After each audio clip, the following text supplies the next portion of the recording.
Hello and good evening, everyone, and welcome to Couch Conversation hosted by Sisters for Sisters Incorporated and SOS Saving Our Sisters from HIV/AIDS. We are delighted and grateful to have you all coming in on tonight. My lighting is a little interesting, but as long as you all get the message. We started off with one of my favorite groups, Earth and Fire, because tonight it's all about love. Everybody's talking about this cancel culture. Let's cancel hate. Let's cancel violence. And let's walk in love in all kinds of situations. We have some great panelists tonight, but most importantly, we want to talk about something that's very, very dear, and that's healthy relationships and what we're calling cuffing season. So, before we get started, I just want to thank you all for tuning in and encouraging you to invite a friend to come on. If you got a single sister friend that's out here dating and doing some things in these streets, we want you to come on board and invite her as we move forward. So thank you again, and we welcome you. Arise, Queen. It's our time in 2021 to reign, reinvent, restore, and refresh. Join Sisters for Sisters Inc. as we begin our 22nd year empowering and transforming the lives of women and girls in mind, body, and spirit. Despite the pandemic, we have continued to serve, support, and bring light in a season of uncertainty, challenges, and darkness. Join us as a participant or a partner. Sisters has exciting programs and impactful outreach in the areas of HIV/AIDS, sexual domestic violence, homelessness, girls mentoring, personal development, and many areas where trauma has impacted the lives of vulnerable women and girls. Or if you have a heart to serve and support others, join our mission and become an ambassador, partner, or volunteer. To learn more, visit sistersforsisters.org. Together, we can make a difference, one sister at a time. Thank you. Thank you. So tonight we are definitely excited to bring in this couch conversation. As we mentioned, Sisters for Sisters has been working in the areas of prevention of safety measures for women for now 22 years, 23 years in January. I'm like, please. But we cannot do it without your support. We cannot do it without your help. And we could not do it without your show up. And you all have shown up time and time again over the years. Many people ask, how do you all get so many people to come on board and be a part? Well, we really don't. It's our members, it's our ambassadors, it's our partners, but most of all, it's our heart to support the total woman. And what I mean by that is the women that are in need of food or clothing or any kind of life supplies to help them. And once we bring them in and show them how much we love them and care for them, that's the story. I see you, Sister Maggie, looking all pretty with your Sisters for Sisters shirt on. Thank you so much. We couldn't do this without Sister Maggie. Now, we have something more we want to share with you on tonight. I'm Linda H. Scruggs. I've been diagnosed with HIV for over 30 years. HIV may not be what you think it is. It may not look what you think it looks like. HIV is 100% preventable, but it's really important for you first to get tested. Don't be afraid about getting tested. Take control, take the power, know your status. Knowing your status is important. Please get tested. You, Sister Linda Scruggs. We appreciate that. We appreciate the entire community and their efforts to bring an end, prevention, awareness, and education of HIV/AIDS in our community. This program that we have implemented, SOS Saving Our Sisters, has really come from a place of heart. We started, people wonder, well, why do you all do that? Well, I lost a close classmate from Howard University to the full blown AIDS, as well as a loving cousin who was a mentor to me. Not to mention, during my graduation ceremonies, Max Robinson was our keynote speaker, and he was someone that I always admired. in the fact that I wanted to be in journalism. So there were several incidents and occurrences, not to mention the other women who have crossed our paths. I want to share with you all a little bit more about what we've done as Sisters for Sisters over the years for domestic violence, and most of all, we're talking specifically tonight about HIV.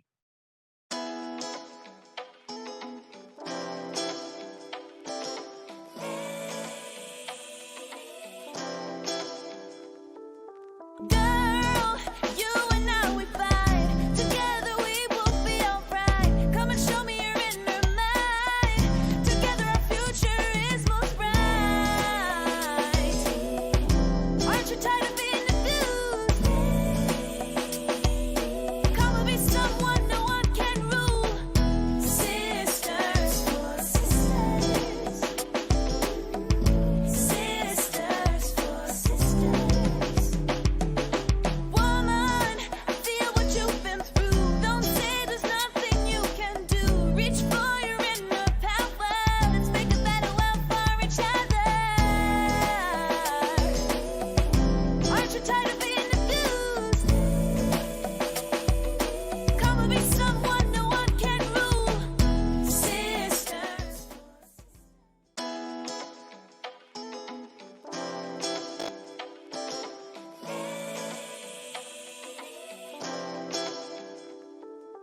Girl, you and I, we fight. Together we will be alright. Come and show me your inner mind.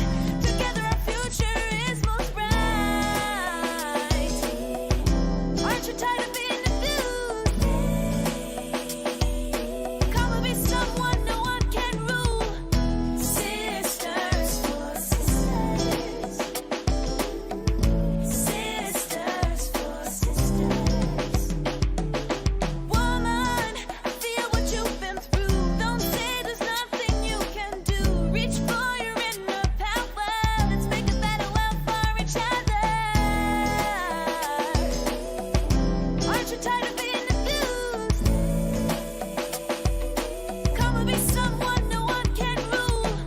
Sisters for sisters. Yes. So for the past, out of our 22 years, 15 years, we've spent doing all kinds of discussions on critical issues, including, of course, the increased numbers of HIV, sexually transmitted diseases in our community. I have to say that without the help of this next individual, we probably would still be wondering what direction. She's creative, she's innovative, she has a passion for the subject, and I'm really happy and pleased to welcome her. She is our volunteer director of SOS Saving Our Sisters from HIV/AIDS, Sister Maggie Lewis. Maggie? Well, where am I? Here I am. Good evening, everyone, and I want to welcome everyone to this most important event. We're talking about the cuffing season, and we all know how that can be. I'm trying to get Tucker to cuff me up, but that's a whole nother story.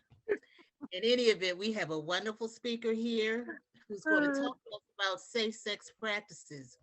More importantly, about feeling better about ourselves so that we make better choices, other than Tucker, and that we begin to honor ourselves, honor our commitments, honor our relationships, and have the best relationships and the safest relationships possible. That includes both your sexual health as well as your mental health. So, with that, I want to introduce my daughter, my good friend, my mentor, because I learned from her. She doesn't think that I do, but I do. Miss Angel Brown. Angel is a lifelong youth advocate, but really, Angel is an advocate for everything good.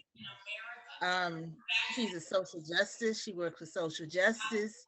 She's a healer and a teacher. Um, for the past 25 years or more, Angel has been working in the area of social justice, domestic violence, and really, really focuses on youth, LGBTQ ABC youth, as well as other youth and the major homelessness that they do face. Um, Angel believes in people. She believes in developing people. She believes in the value of people. So this is how she structures whatever she does. Um, Now, sexual health and wellness are her first passions, but as I said earlier, she is really focused on youth homelessness. She's an author and the co-host of the Salt and Pepper Ketchup podcast, which is one of the reasons why I asked her to come on, other than the fact that I know she knows everything. But she's already focused on healing. She's already doing things that are helping to heal. She is the founder, well, the co-founder of and executive director of the Treehouse Enterprise, which is a nonprofit that focuses on a myriad of issues in our communities. So with that being said, here is Miss Angel Brown. Oh, thank you, ladies, for such a beautiful welcome. I appreciate you, Mother Megan. You know, I love you to pieces, and it warmed my heart to hear you say that you learned from me. I'm floored and honored. Thank you so much. And I am so happy to be here tonight, folks. I have had the opportunity to be at other Sister for Sister events, and it's always a joy and a pleasure to be here with this community to learn, to grow, and share with each other. So tonight I'm going to talk about a few things. Mama Maggie kind of alluded to it earlier. I'm going to talk about cuffing season and intimacy, but I really want to spend some time talking about personal power and how we access our own personal power in order to be our best full selves in these relationships or our cuffing season setups. So we'll spend some time talking about those two things. And then we're also going to take a little bit of time to talk about some basics around sexual health and HIV so that you can walk away with some basic information as well. So I'm actually going to kind of flip my talk a little bit. I'll start with HIV and we'll, get that piece out the way, and then we'll move on to the juicy stuff of cuffing season. But to start us off, there are when you hear about HIV, what you're hearing about is a virus. HIV stands for the human immunodeficiency virus. It is a virus that impacts our immune system. It suppresses our immune system and makes it non-functional if not treated. So if a person contracts HIV, you can get treatment that can help you stay healthy and keep your body balanced so that you can stay well and live long. So HIV is a virus, and if a person contracts HIV, then we recommend that they get on treatment because there are multiple treatments for HIV these days, so that they can stay healthy. And for anybody, whether your status is you're living with HIV or you might be negative, the next thing you need to consider is protection, right? So we know HIV is out there. We know there are other STs out there like gonorrhea, chlamydia, syphilis, trichomonas, HPV, genital warts, HPV. So there's a ton of different things that you can acquire or you can catch out in the world. And the most important thing is that we're out here being safe while we're interacting with folks. And it doesn't matter the type of sex you're having, whether you're having oral sex, anal sex, or vaginal sex, any form of sex, you should be considering protecting yourself. So protection can look like a number of different things. That could be a traditional condom or a condom that goes on a penis. It can be an insertable condom or a condom that is inserted into the vagina or the anus, also known as a female condom. You can also have, you can use latex or other synthetic barriers. There's things such as dental dams, which are literally a latex sheet that you use to put over the vagina or the anus if you're going to perform oral sex on either one of those parts of the body. So we talked a little bit about HIV. It's a virus that can be treated, and it's a virus that can be transmitted if you're not managing your own viral load. We talked about protection. So using protection if you're going to have sex, no matter who you're having sex with or sexual interactions with, you always want to use protection. And the other important thing, if you're sexually active, is getting tested on a regular basis. So it's not just enough to know about HIV and how the fact that it can be transmitted, but it's also important to know where to go to get tested for HIV and other STIs. So organizations like Sister for Sister and other entities in your community can offer HIV and STI testing. If you have a primary care or OBGYN or private practitioner, you could go to them to ask for the same test. It's really important that you not only know that HIV and STIs exist, but that you know how to take care of yourself should you contract one, and that you get tested on a regular basis if you are sexually active. So the next thing I want to talk a little bit about, and we've got kind of the basics out of the way, I really want to talk about like how we discuss and negotiate our sexual health and wellness during cuffing season and what that all means and looks like. So lots of times with partners, lots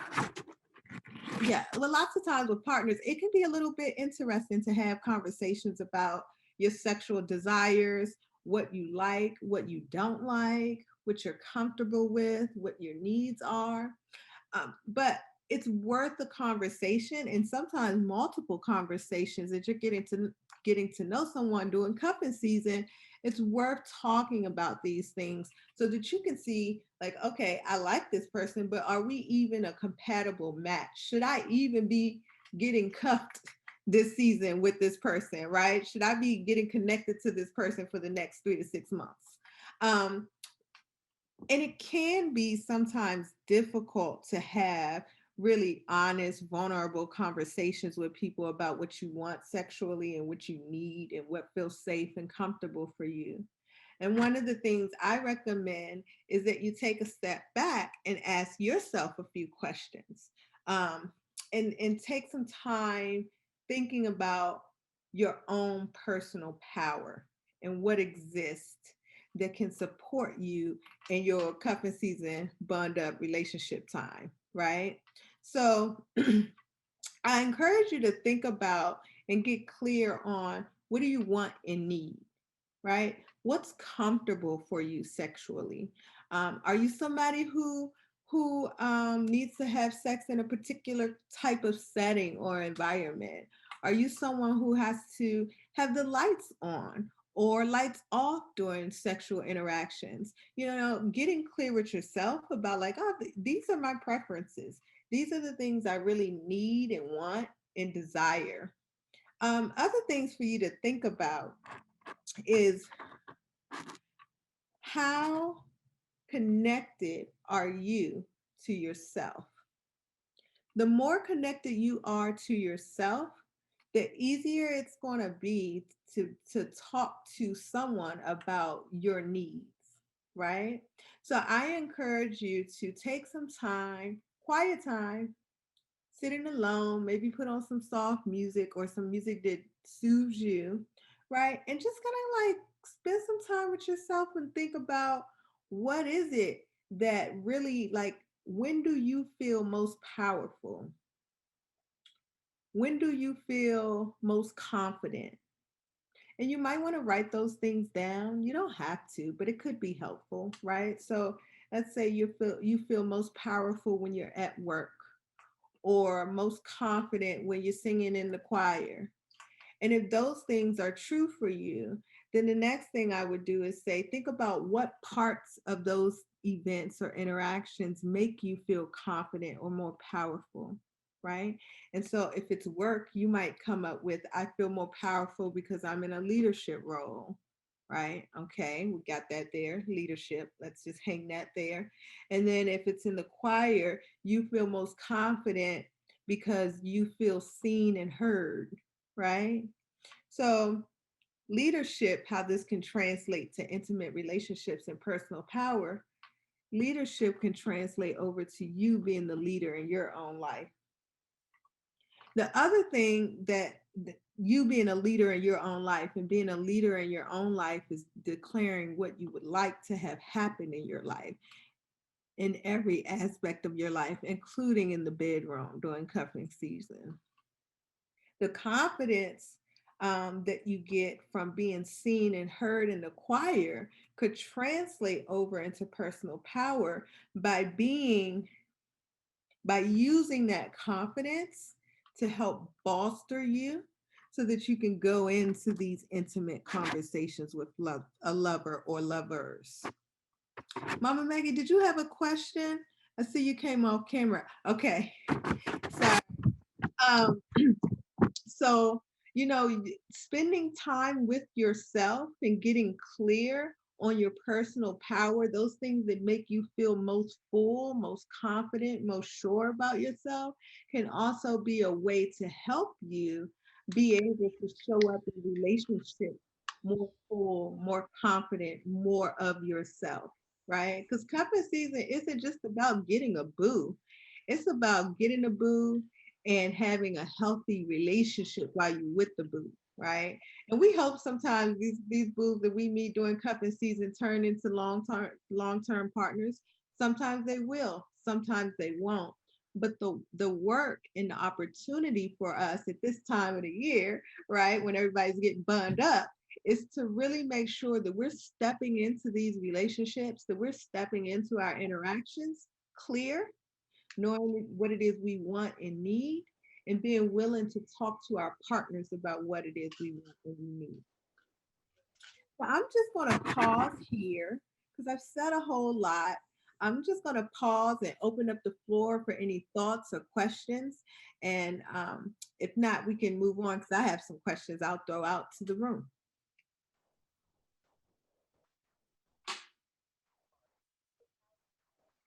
Sister Carolyn, you're on mute, darling. I think Anthony's put me on mute on purpose. I'm just kidding. I think he like, I don't want to hear nothing she got to say. But what I wanted to say is the fact that for all of our sisters that has been asking me, well, what is cuffing season? What is that like? It's like being booed up, and it begins right in October and ends right after Valentine's Day, when men and women tend to feel that warm and fuzzy and want to get cuddled close and have all kinds of intimacies and relationships. And when the summer comes, though, they just want to go their merry way and do something different. But this is that booed up season, and they use the word cuffing during this time to really, really resonate the fact that you want to be connected to someone.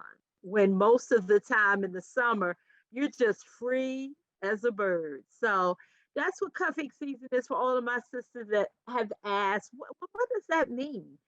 So I just think that I would like for us to share some of the experiences some of us have had in cuffing season. I mean, what are some of the things you need to be aware of?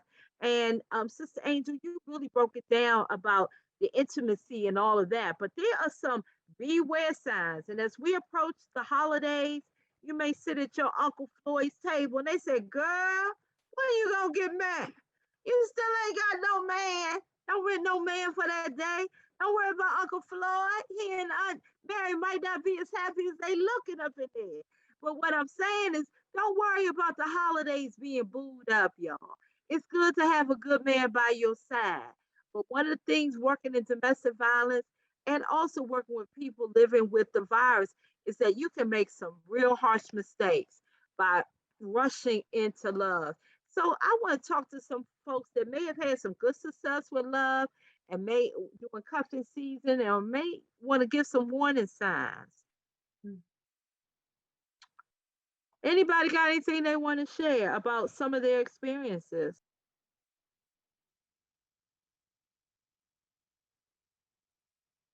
Hey, Carolyn, it's Nicole. How are you? Hey, Nicole, we're glad to have you. I was like, can she hear me?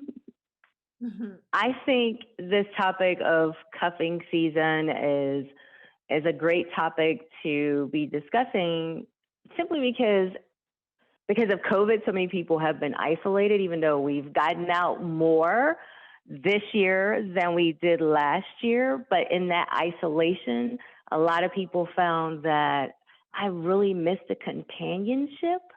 And so it's so important to think about when you're seeking companionship. Is it something you're only seeking during cuffing season? What do you need from that person as far as availability, as far as any type of emotional connection, specific things that you're looking for in cuffing season? Or also, are you looking for something beyond cuffing season? So I didn't have any particular experience that I wanted to share, but as people share, I kind of wanted to, like give a little bit of tips before they start like picking people to, go into this season with. Yeah, thank you, Miss Nicole. This is Angel. Thank you very much for that. Hi, Angel. How are you? Yeah, I'm good, thank you. How are you? Good. Good. We definitely want to hear those tips, Nicole, because I think a lot of my girls are feeling some kind of way. They're getting a little itchy in there. So bring the tips on, bring it on. Well, we know a lot of people are meeting their potential cuffing season person online. And so definitely the online sites tell you that anyway. Don't share too much information. Make sure that you talk with your potential person for a little while. Don't let it be, oh, we have one conversation and all of a sudden I'm inviting you to my house. Never let going to your house or his house be the first option during cuffing season. One, you want to make sure that it's a real person that you're talking to, you're not being catfish. And also, before you actually go out on these dates or wherever you're going to meet up with this person in a public place, there are many sites like Maryland Judiciary Case Search, where Google search, a lot of different sites where you can look up somebody. I do this. I investigate everyone before I meet up with them. I need to know if you have a history of domestic violence. I need to know if you got other things going on. And sometimes we get so caught up in, feeling alone or feeling lonely, and we don't think logically.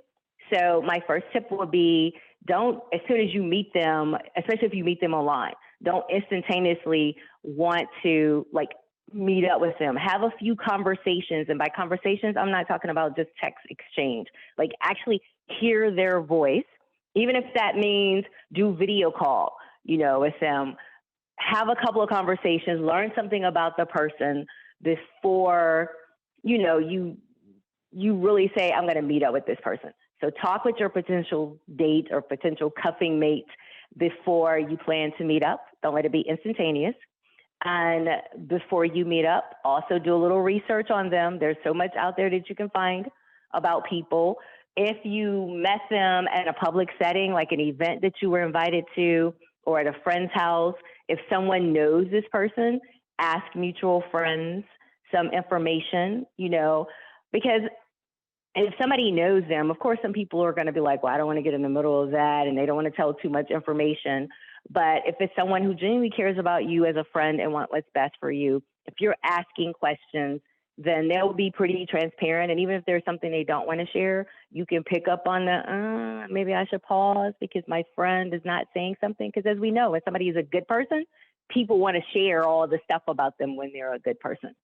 And definitely before you meet up with this person in a public setting, make sure you tell someone you trust. Tell at least 2 or 3 people. When I'm meeting up with somebody for the first time, I tell them the person's full name, the phone number, where I'm going. If I know, their address, anything that I know, I tell, right? Because if anything happens, you want to let people know, okay, well, I know she was meeting up with X at 7:00 at this particular location. And that person, you're supposed to let them know when you make it home safely who your trusted person is. I know all of this sounds crazy, but there are crazy people out here in this world. And I don't want you to get consumed with, I'm looking for companionship. I want somebody to cuddle with. I want somebody to make me feel, appreciated. And sometimes you get caught up in that.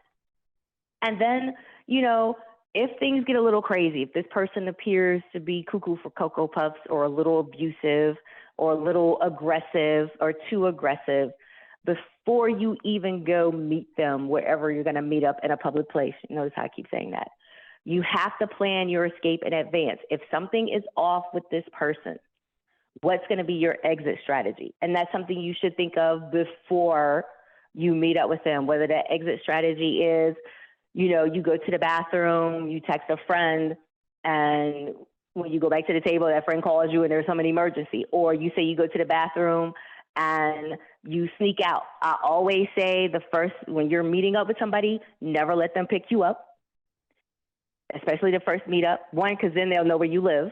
And two, if anything crazy happens, you're in their vehicle. So it's good that you drive yourself.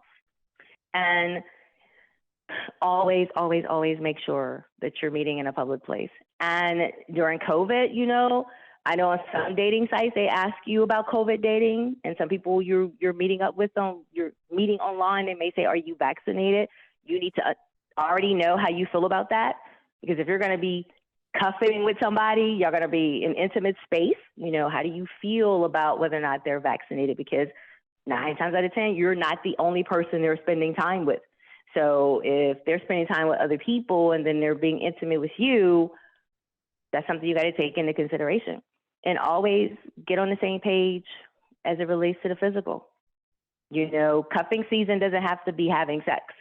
So you need to decide for yourself first what those boundaries are, what the parameters are, what you're looking for, and make sure that if you don't feel right about something, don't allow that person to pressure you into doing something that you don't want to do just because you want to have that warm body, around you, or make you feel good, or have some, because sometimes as women, we don't want to always just hang out with our girlfriends.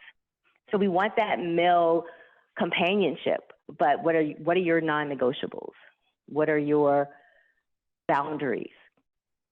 And also, I always say the first meetup should be something fun, like not a dinner. I know a lot of people do dinner, because when you're doing something fun, whether that's bowling, and now that it's kind of cold outside, if you go to Top Golf or whatever, when people are a little relaxed, they show more of their true self, and it gives you an idea of somewhat into the person's personality. And if you're not feeling their personality doing an activity, you surely don't want to be cuffing with them, right? In such an intimate space. And just always put self-care first. What's best for you. Never let loneliness, never let desperation, never let the desire to feel wanted, liked, loved, felt on, or whatever cause you to neglect what's most important to you. And so I say, this cuffing season, decide what you want. Because if cuffing season is all that you want, Carolyn gave you the timeline. So if you want to be without somebody in February, and we know, even if you're looking for somebody for a relationship, there's no guarantees that it's going to last 3, 4, 5 months. But if you're going in saying, hey, I just want somebody to spend my time with during the cold months and I don't want anything else, be very clear on what you want. Because if you go into it misleading somebody, if you meet a guy and he's like, well, I'm only interested in doing A, B, and C, and you're like, okay, cool. But then somewhere along the way, that's not really what you wanted. So you weren't forthcoming. And that kind of take the cuffing season and any season that you're in from a romantic perspective in a certain direction that you don't want it to go in. So those are just a few tips that I wanted to offer, because you can't go into cuffing season if you don't already have somebody to cuff with. And if you already have somebody to cuff with, is that somebody that you really, really want to be cuffing with? Because sometimes we have people in our lives that's been taking up space, and we may have this time invested with them, or you may have kids invested with them, but really they're not somebody that's good for your mental and emotional well-being. They're just somebody who's been in the picture. So you also need to think about that. If you already have somebody Is that really somebody that's good for you? If you don't have somebody, what is it that you're really looking for as we go into these winter months when people are more apt to want to be romantic and booed up? So those are a few tips that I have to offer.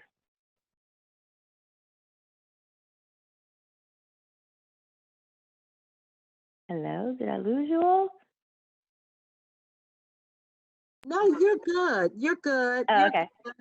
You're good. Those tips were outstanding. I mean, really something I need to, look back over in a minute, because there's so many people that really, I think we get in the auto zone of life and we sometimes need to slow down and take a Mm-hmm. listen to those tips so we can make better, healthier choices.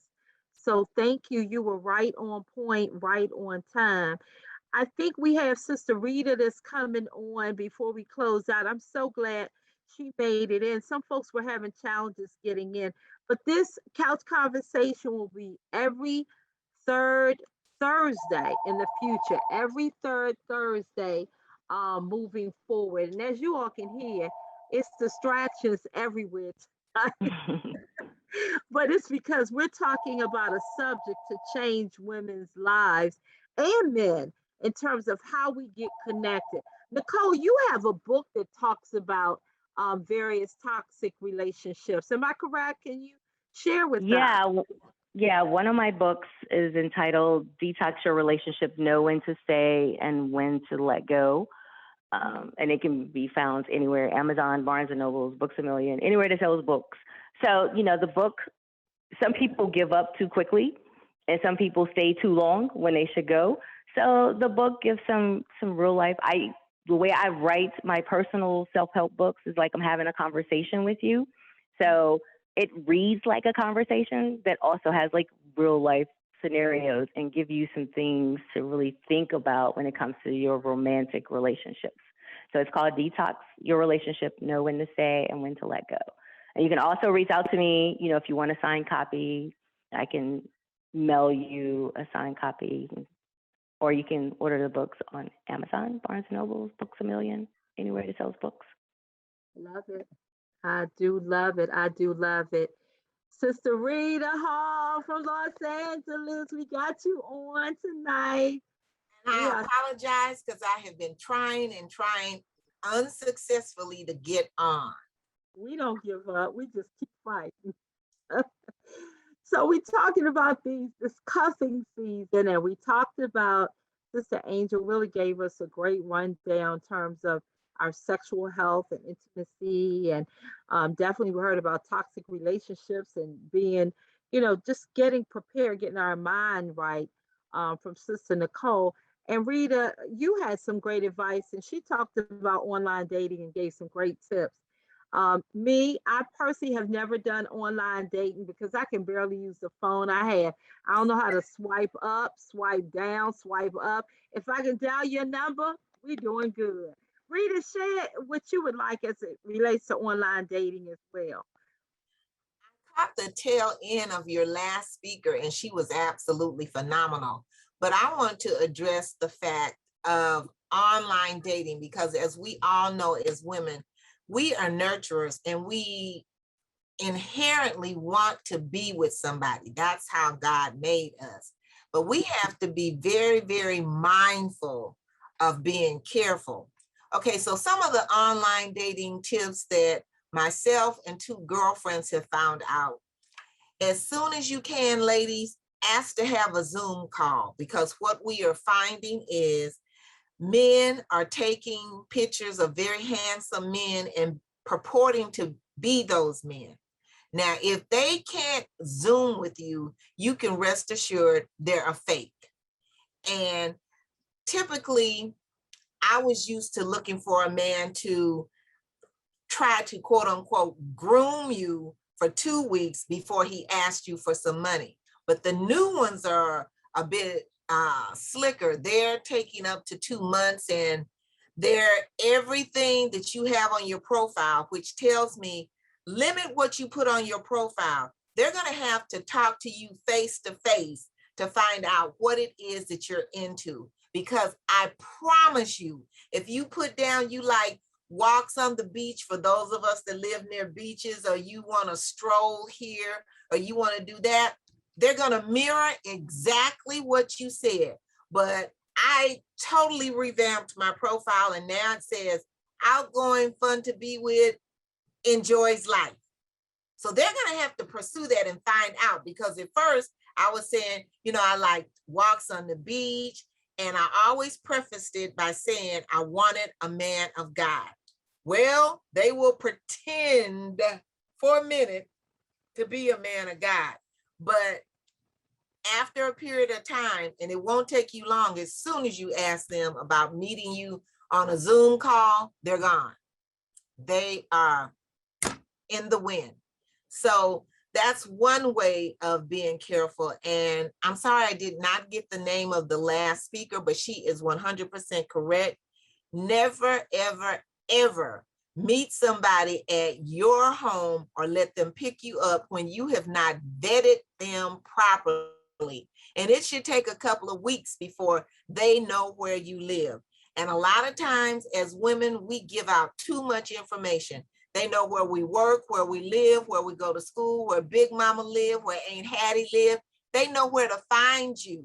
And if they are crazy as a Betsy bug, now not only have you placed yourself in jeopardy, but you have placed all of your known associates and relatives in jeopardy as well. So vet them properly. I don't know if Carolyn told you, or how many of you know from me being on her calls before. I'm a retired police officer. I have taken far too many reports of women being beaten and raped in their own home. So home is your sanctuary. And I did hear the prior caller say, somebody always needs to know where you are. I'm 70 years young. And if I'm going out on a date, trust and believe, 3 girlfriends know where I am. They have a picture of him. If I had a vehicle license plate, they would have that too. You cannot be too careful. We just had a case this week in Los Angeles where these 2 girls were together. They were on a buddy system, is what I suggest when you're going out by yourself. One of them was dumped in front of one hospital. She was dead on arrival. The other one was dumped at a second hospital, and she's brain dead, and they see no activity. So there are men out there that are really good men, but there are a lot of sadistic, crazy, serial rapists and murderers out there. So God gives us wisdom. We just need to use it, because we don't need to be booed up or cuffed up with anybody that God doesn't approve of.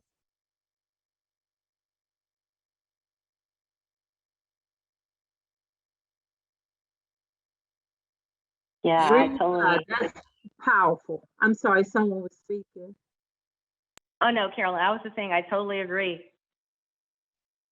Yeah, that is life changing. And I have to tell you all, the reason why I'm really intense about the cuffing season in this conversation is because of all of the recent domestic violence cases with women who were in love with men who were very dangerous. And I think, Nicole, you mentioned something about really knowing the person, doing your due diligence before you get heavily invested, because some of the gentlemen, they have records, gun violence, domestic violence, assault charges, but we have to be wiser over ourselves because we deserve it. Any comments on how you go? What are the first steps that we need to take when we meet someone? You all shared some of them. Um, what else can we do to protect ourselves as women and men as well as we meet some folks in these streets? I think there's a site, Carolyn, and if you pay $30, you can get a rundown on them. You can find out criminal activity, and that is something that we all need to know. And ask the right questions and be thorough. Years ago, when I tried the online dating, I asked the guy if he had ever hit a woman. And he says, oh no, I've never hit a woman. But when I delved into his background, no, he didn't hit her, but he stalked her. Oh, wow. And so, ladies, we have to kind of be like Sherlock Holmes and FBI Susie. Ask the right questions. And if he bristles at you asking questions, your next thought should be, why is he bristling? What is he afraid of me finding out about him? That's so true. And for those that are dating new gentlemen, I know we like to be booed up and cuffed up for the holidays and beyond. But be very careful if you meet someone who's stalking you, even online, someone who's possessed about what you're wearing, about who you're spending time with, about just want to really take all your time, call you all day, want to know where you are.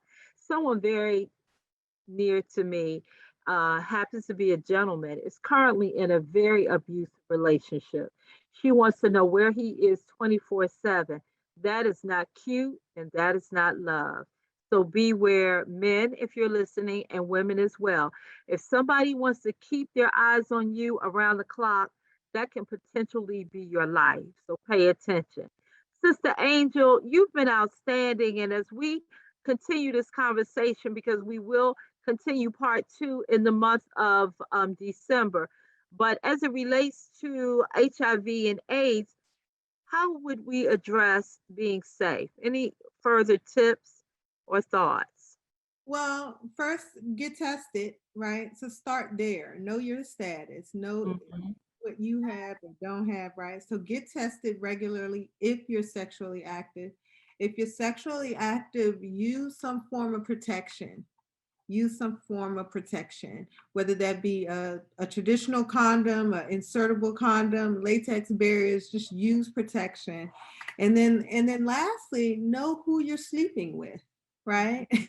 And we've been talking, the bulk of this call has been about know who you're talking dating or seeing.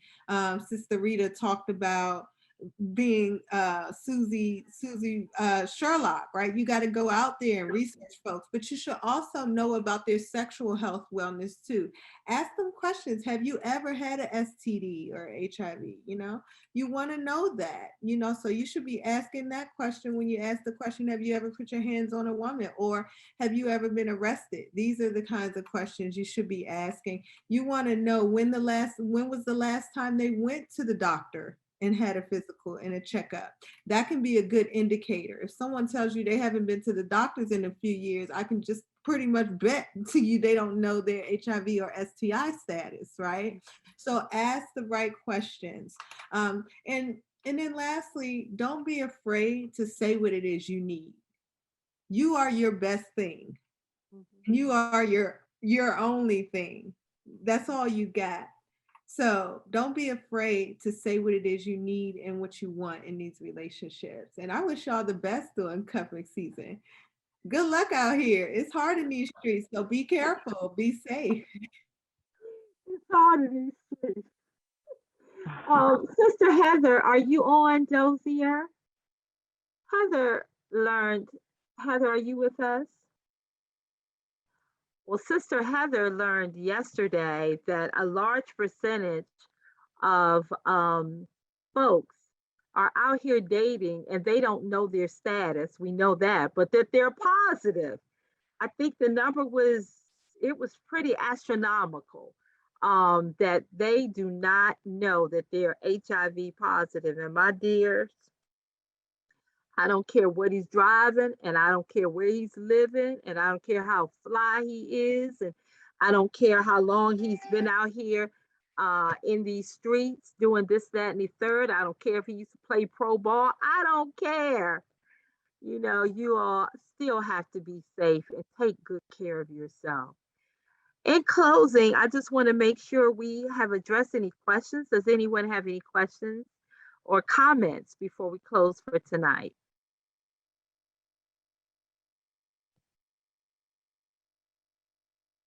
Great job as usual, Carolyn. Well, you know what, Sister Rita, we're in this love together. And we have to be our sisters' keepers. We have to help each other see the light. We have to be the village. And that's what this conversation is about. It could not have been as successful without everybody that chimed in and shared. Sister Maggie, Denise Lewis, she is a great leader. Is there anything you would like to share before we close on tonight? Just for everyone to stay safe, please take into consideration each point that each of our speakers pointed out. They are all relevant, they are all important, and they will definitely all keep you safe. Yes, yes, yes. That is absolutely true. Anything from you, Sister Nicole and Rita, Angel, or any of our other participants that's on tonight? Anything else for this evening? I just think we need to make sure we get this information out to our younger women, because they are the ones that are really being abused now with the music the way it is, and with the culture the way it is, and social media the way it is. I don't know about on the East Coast, but we've had a couple of cases out here where high school boys have drugged a high school girl into the bathroom, raped her, videotaped it, and posted it to Facebook. So we need to teach our girls how to protect themselves. Go to the bathroom in the buddy system. Don't be anywhere by yourself. Rita, thank you for saying that. That's very, very true. And I pray that we as a village will embrace our young girls. And whenever we see one of them in the street, remind them, you are so beautiful. You are so pretty. Let's affirm our young generation, and not just our teen girls, but our 20 and 30-year-old young women. They also are dealing with some feelings of self worth that would not allow them to have healthy relationships until they heal. So let us just continue to affirm them and love on them. I do appreciate everyone chiming in. I'm looking forward to next month. But in the meantime, as we go out in love, please, please, please be safe, as Sister Maggie said, and most of all, be careful. Thank you all again. God bless you. Thank you, Sister Angel. Thank you, Sister Rita. Thank you, Sister Nicole. And thank you, Maggie, for being a great director. You all be blessed. Have a great night and pass this along. This will be on Facebook tonight, and it'll be on YouTube tomorrow. Now, hopefully, I'll add our SOS. We got a theme song too, and I'll add it to the recording. I thank You you know, all. God bless. I do want to say something real quick as I was thinking back in life about Sister Carol and telling young girls how pretty they are. I didn't grow up hearing that. Now, the past couple of years, I have looked at pictures of myself as a young person because I didn't think I was cute. I didn't. And I looked at pictures of myself. I was like, excuse my language. I was like, damn, you was cute. And I didn't feel that about myself. And it caused me to be promiscuous. It caused me to get in a lot of unnecessary relationships and things like that. So that's very important. I never felt that coming up, was never told that. And then when I look back on the pictures of when I was in high school doing all different types of things, I was like, and I was just like this, damn, you was cute. I didn't know you didn't even know that. And I said to myself, if I had known that, I would have behaved differently. I would have not treated myself or allowed other people to treat me the way that I did. So that is very important, that we still instill in young girls that you are beautiful, you are worthy, because it'll make a difference, believe me. Tell the They, truth. they won't be at 66 saying to you what I'm saying now. You're still Well, pretty. I And got you're 4 fine. years, Sister Lewis, and I wasn't the pretty girl either. I was chocolate amongst some vanilla cousins. So you know where that left me. And both of y'all are gorgeous. So I don't really know what wasn't said, but it ain't too late to say it now. Girl, you sure look good tonight. In my Johnny Gill voice. My. Y'all look good tonight. And then y'all trying to really help other women look good, feel good, and stay safe, safe, safe in these streets. I appreciate you both and all of you. Anyone else before I close the Yeah. door? Curly, hi, how are you? Hey, Frida. Hi, everybody. My name is Frida.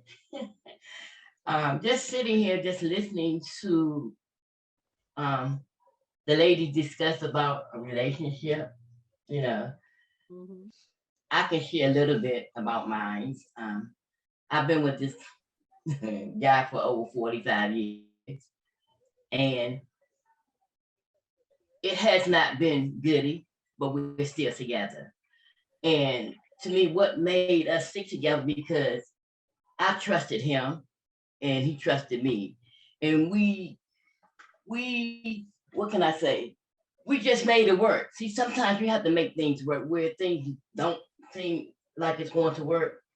You have to try. You have to sit down and see, well, what can we do as a couple to make things work? So I guess that's why we've been together these many years, 45 years. So it can happen, but it all depends on the individual. You can make it work.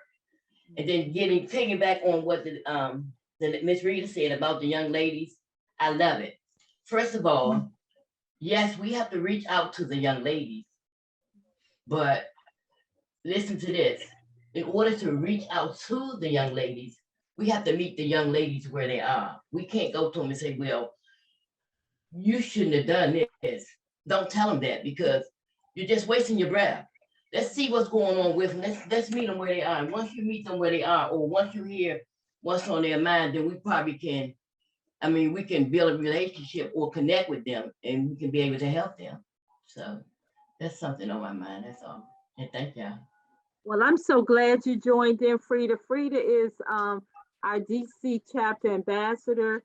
She runs Sisters on Deck, and she's running things in DC so well.